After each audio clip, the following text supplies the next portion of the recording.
আজকে আমি তৈরি করব টমেটো দিয়ে টক। এটা সচরাচর টকের মতো না, একদম ভিন্ন টাইপের একটা টক, তবে খেতে খুবই অসাধারণ হয় এই টকটা। এগুলোকে আমি যেভাবে ছোট ছোট করে কেটে নিয়েছি, এখন এটা আমি একটু পানি দিয়ে সিদ্ধ দিব।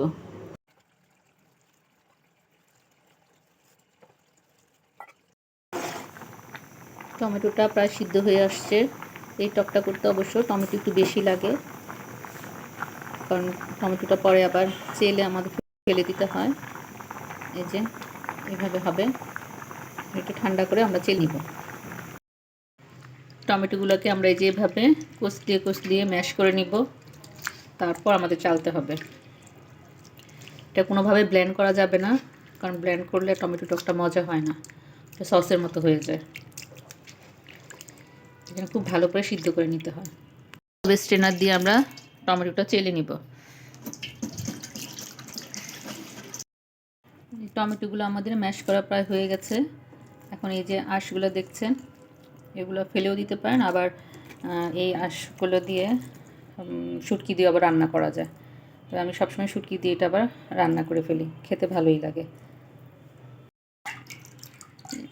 টকের পানিটা যে এরকম হবে, এখন এটা আমাদের জাল দিতে হবে। একটু কাঁচামরিচ ফালি করে দিয়ে দিয়েছি, এখন একটু রসুন কুচি দিব, পরে আমরা আবার রসুন কুচি দিয়ে বাগার দিব, তাই অল্প একটু রসুন কুচি দিচ্ছি। একটু লাল গুঁড়া মরিচের গুঁড়া, আর স্বাদ মতো লবণ।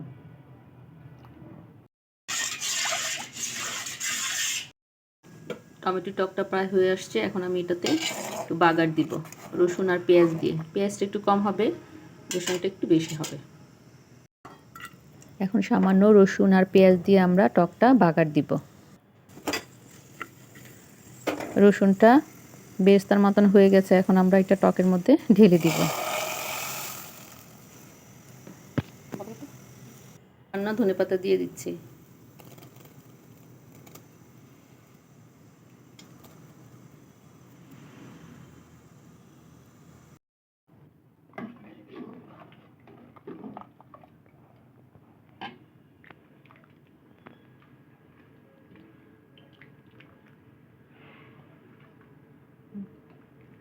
গেল আমার টমেটোর টক।